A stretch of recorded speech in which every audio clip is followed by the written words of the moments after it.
Dan saatnya saya akan kembali ke Bapak Wahid begitu. Ya di rumah aja bukan berarti tidak produktif begitu. Dan kami selaku mahasiswa yang tentunya berjiwa muda begitu, kebijakan yang diberikan oleh kampus itu memang sangat ada yang setuju, bahkan juga ada yang kontra begitu. Karena di rumah aja terus kemudian merasa bosan begitu, kemudian terus banyak dari kalangan mahasiswa begitu tidak menanggapi kebijakan yang diberikan oleh dosen. Mahasiswa diperintahkan untuk di rumah saja, akan tetapi mereka masih saja untuk nongkrong di luar, kemudian ngopi-ngopi di kafe begitu. Adakah tips bagi Pak Wahid mungkin yang akan diberikan kepada mahasiswa agar mereka itu patuh terhadap kebijakan yang diberikan oleh kampus begitu? Iya, baik. Jadi menyambung apa yang disampaikan oleh Bu Retno tadi, apakah ada dampak psikologis ya sebenarnya terhadap proses pembelajaran daring ini yang tadinya di kampus kemudian berpindah ke rumah, ya, tapi ternyata tidak di rumah juga, kan, ya, malah keluar pada kongko-kongko. Nah, ada rasa-rasa kangen juga kan di situ, dan itu wajar. Jadi memang pada proses penyesuaian di awal mungkin wajar karena memang kita masih mencari pola, misalnya seperti itu. Jadi apa yang dilakukan oleh teman-teman, misalnya kita bisa melakukan dengan cara memanage waktu kita, gitu. Apa yang di rumah itu kita melakukan mencoba untuk tetap melakukan aktivitas seperti biasanya. Ya, jadi tetap pertahankan rutinitas, tetapi juga proaktif, ya, gitu ya. Rutinitas yang selama ini kita lakukan, misalnya setiap hari kita bangun pagi jam berapa, kemudian kita sarapan, kemudian kita berangkat ke kampus dan sebagainya, kemudian kita bersosialisasi dengan teman-teman di rumah. Ya, ketika kita melakukan tetap tenang, kemudian kita juga proaktif, kita bisa melakukan itu, memanage itu di rumah saja, misalnya tidak perlu keluar rumah misalnya. Sekarang banyak yang menggunakan aplikasi-aplikasi sosial media, misalnya YouTube, kemudian WhatsApp pun bisa digunakan untuk video conference, untuk kongko-kongko, sama-sama ngopi, tapi yang satunya di rumah, yang satunya di rumah sana, kan sama akhirnya kan gitu. Jadi barangkali teman-teman yang masih nongkrong itu, yang pertama mereka mungkin belum bisa menerima kondisi ini, ya, masih proses penyesuaian. Yang kedua bisa jadi mereka memang belum mengetahui, belum memiliki kesadaran belum tumbuh kesadaran bahwa memang virus ini tidak bisa dibuat main-main, seperti itu. Jadi memang perlu ada penyadaran bagi mereka, kemudian kita melakukan manajemen diri, misalnya seperti itu, dengan mengatur waktu, membuat jadwal, kalau perlu kita buat jadwal rutinitas sehari-hari di rumah, misalnya seperti itu. Tentu ini akan membantu kita untuk agar tidak bosan di rumah. Nah, tetap rutin seperti biasanya. Kalau misalnya habis mandi kemudian kita berangkat ke kampus, nah kampus kita ganti di rumah kita. Kampus kita di mana? Misalnya kita punya punya buku banyak nih, yang tadinya mungkin hanya ditumpuk saja, kita bikin perpustakaan sendiri misalnya. Anggap saja itu ruang kerja kita kan gitu kan, jadi keren itu misalnya. Syukur-syukur misalnya didesain kayak tempat kerjanya Google itu misalnya seperti itu. Yang kedua, kita bisa melakukan aktivitas yang lain, misalnya aktivitas sehari-hari yang menyenangkan, dibuat yang menyenangkan. Misalnya mungkin kita bisa berkebun gitu ya, misalnya. Iya, bisa berkebun, barangkali mumpung musim hujan kita berkebun, nanti Covid selesai kita bisa panen misalnya. Kan itu menyenangkan sekali kan gitu. Nah, teman-teman yang mungkin yang suka kopi misalnya, mungkin kita bisa melakukan bikin konten YouTube misalnya seperti itu. Itu justru akan membuat produktivitas baru kan gitu. Di tengah proses karantina, proses isolasi, kita bisa produktif di sisi yang lain kan gitu. Tetapi juga tidak membahayakan diri sendiri dan tidak membahayakan orang lain. Dalam kaidah fikih kita kenal namanya la dororo wala diroro, tidak berbahaya dan tidak membahayakan orang lain. Nah, itu yang kemudian harus kita kedepankan, bagaimana prinsip-prinsip itu. Di psikologi kita bisa belajar manajemen diri, kita bisa belajar manajemen waktu, bagaimana waktu kita bisa manfaatkan, termasuk dalam manajemen waktu ini adalah memanage bagaimana tugas-tugas dari dosen itu kemudian tidak menjadi berat. Ya, kita bisa melakukan kok tugas sebesar apapun bisa menjadi terasa ringan. Caranya dengan apa? Dengan manajemen waktu, dengan manajemen diri, memecah tugas-tugas itu menjadi kecil-kecil misalnya. Oke, misalnya kalau tugasnya harusnya harus diselesaikan bisa diselesaikan dalam satu hari, mungkin terlalu berat misalnya, kita bisa pecah jadi seminggu, sehari kita nyicil. Seperti ketika orang mau mengangkat batu yang besar, maka mereka harus memecah dulu kecil-kecil sehingga tugas itu tidak terasa berat gitu. Yang pertama itu. Yang kedua, kita harus berpikir positif dulu. Ya, apa yang diberikan oleh dosen itu harus kita maknai. Kembali kepada persepsi tadi. Kalau tugas itu sudah dipersepsi sebagai sesuatu yang berat, maka kita tidak akan mengerjakan tugas itu. Tetapi ketika kita sudah mempersepsikan, oh ini tantangan bagi saya untuk bisa memiliki keterampilan yang baru. Nah, maka saya harus mengerjakan tugas ini. Tugas yang diberikan dosen ketika itu sudah terlewati, bagian dari proses adjustment atau penyesuaian diri adalah dia bisa menguasai keterampilan yang baru. Kalau dia sudah menguasai keterampilan yang baru, otomatis dia akan naik kelas kan gitu. Nah, sekarang pilihannya pada teman-teman mahasiswa, apakah kita mau naik kelas atau tetap dengan kemampuan yang segini-gini aja kan gitu. Ya, tentu kalau kita mau naik kelas kita harus lewati dulu nih ujiannya nih. Ya, dengan skill-skill tertentu kita selesaikan tugas-tugas dari dosen seperti itu. Yang ketiga adalah proses penyesuaian ini tidak hanya terjadi pada teman-teman mahasiswa. Teman-teman kami dosen pun juga mengalami hal yang sama. Dampak psikologisnya juga ada kan gitu. Kita harus kuliah online itu juga tidak lebih mudah ternyata kan gitu. Misalnya dosen memberikan tugas.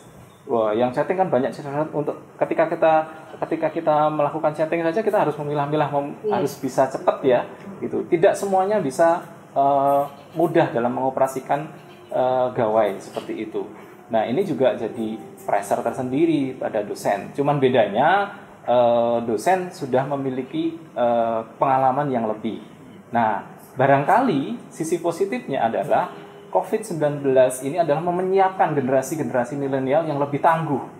Jadi ketika terjadi bencana, mereka ketika lolos dari bencana ini, maka nanti ketika sudah nggak ada COVID, akan muncul generasi-generasi baru yang lebih tangguh.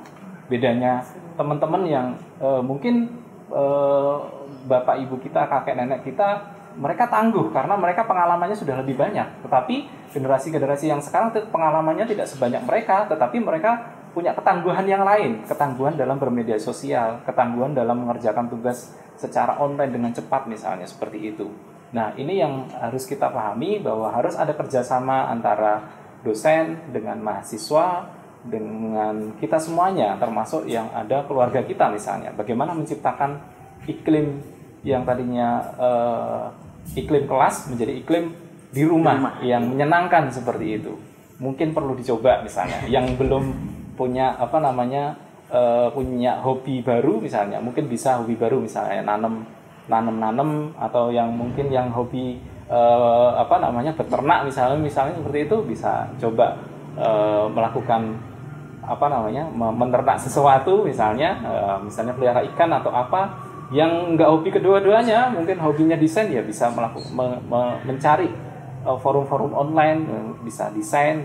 Atau yang hobi jadi YouTuber ya bikin konten-konten, atau influencer ya bikin konten-konten yang bermanfaat. Saya pikir itu yang kemudian akan membuat kita menjadi sehat mental misalnya, well adjusted kalau istilahnya adalah bisa menyesuaikan diri dengan baik sehingga kita bisa sehat seperti itu. Ada hobi baru yang muncul di tengah COVID-19, hobi bersih-bersih ya. Oh iya, betul. Itu yang harus ya. Yang selama ini malas gitu ya, jadi harus hobi gitu bersih-bersih. Jadi ada sisi positifnya juga ya COVID-19 ini ya. Itu tapi ada yang membuat pilihan seperti ini Bapak. Mending di luar saja karena memang untuk menutupi rasa panik begitu.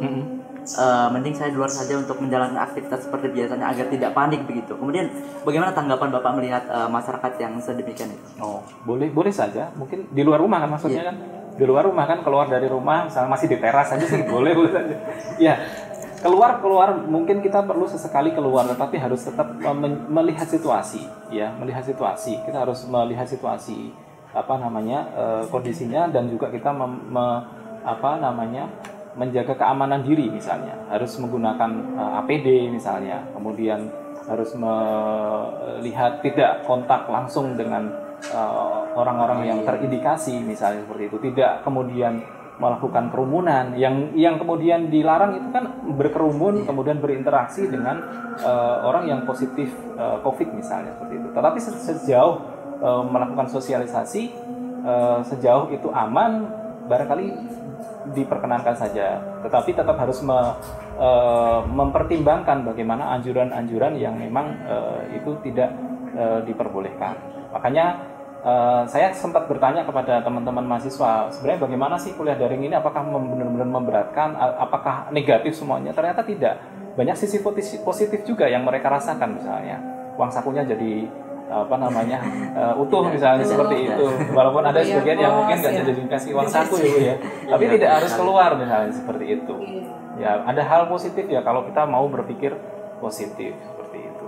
Iya, mungkin terakhir begitu untuk kedua narasumber pada siang menjelang sore hari ini terkait dengan pesan yang ingin disampaikan kepada masyarakat, mungkin terkhusus juga pemirsa Permata TV dan juga mahasiswa IAIN Surakarta terkait dengan wabah COVID-19 ini yang terjadi di Indonesia pada saat ini.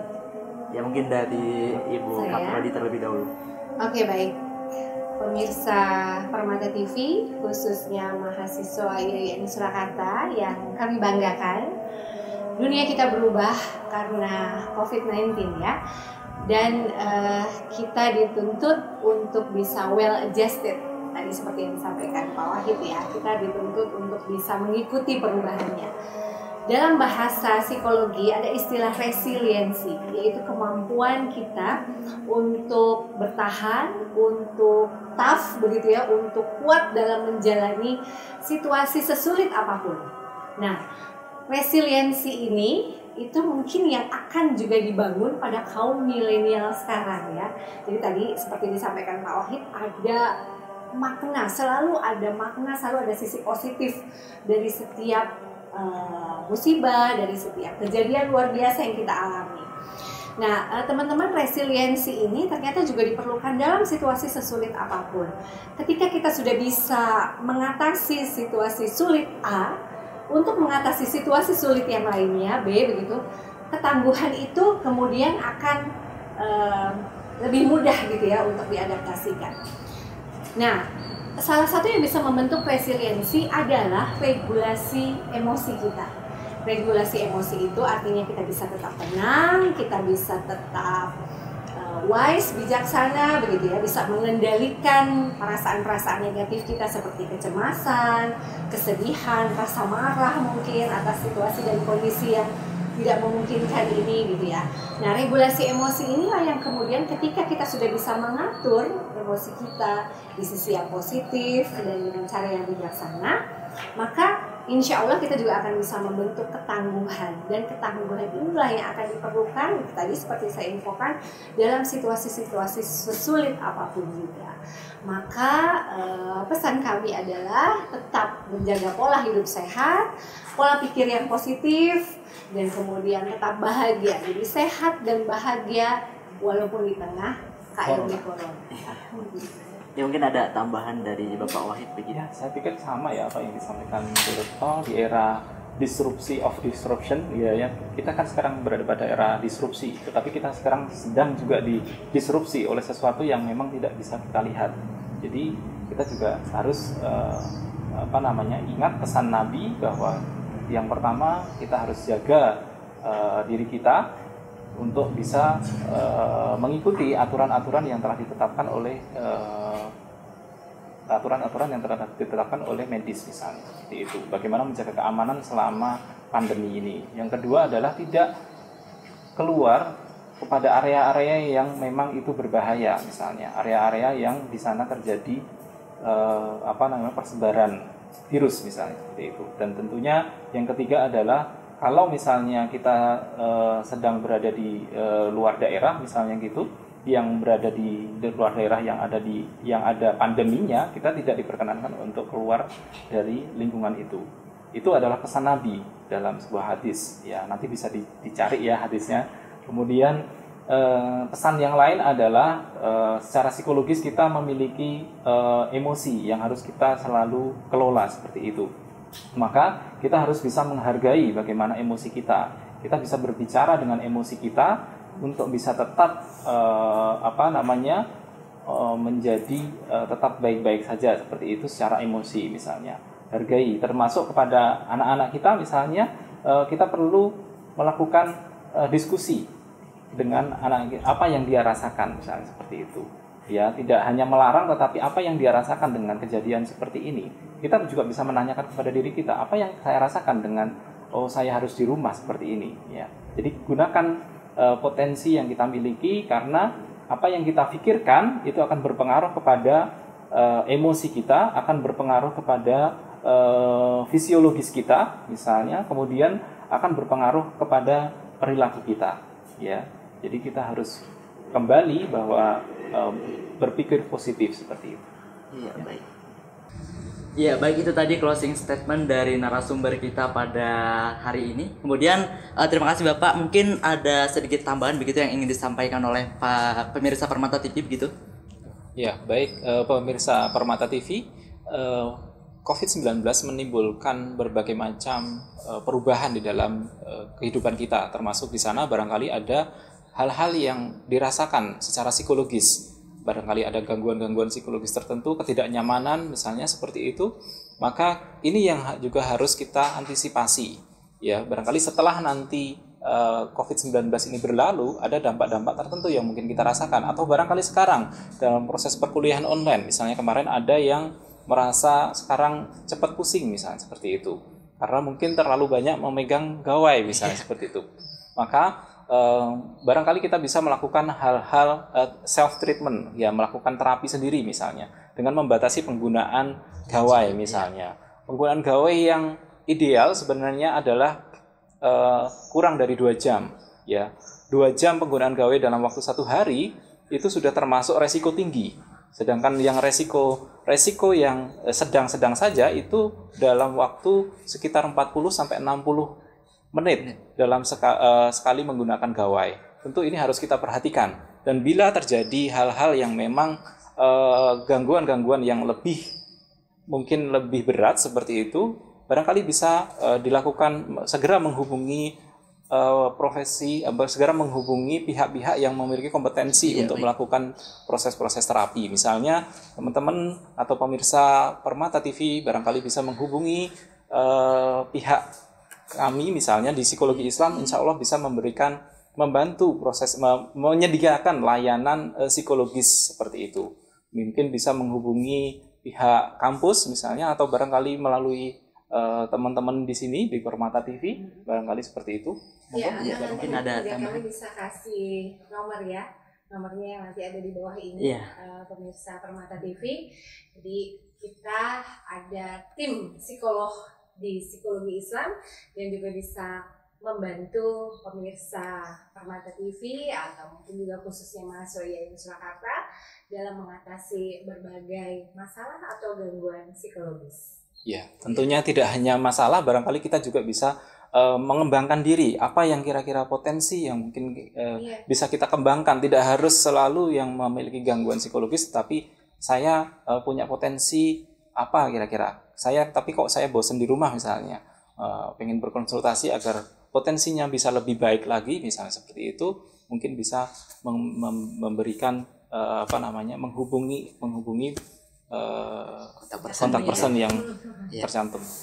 Ya, baik pemirsa, itu tadi sedikit obrolan kita pada siang menjelang sore hari ini terkait dengan virus corona atau COVID-19. Bagaimana kita ketahui bahwa setelah diumumkan oleh Bapak Presiden Joko Widodo pada tanggal 2 Maret 2020, COVID-19 menjadi pandemi global di Indonesia saat ini begitu. Kemudian untuk Bapak, terima kasih sudah hadir di acara obrolan kampus pada hari ini. Ya, mungkin untuk teman-teman pemirsa Permata TV tetap jaga kesehatan, jaga kebersihan, dan juga jangan lupa cuci tangan. Tetap ikuti aturan pemerintah, kebijakan kampus, #di rumah aja, jaga social distancing. Dan mungkin ini saja episode obrolan kampus kali ini, obrolan kampus anak kids zaman now. Saya Taufik Hidayat. Wassalamualaikum warahmatullahi wabarakatuh.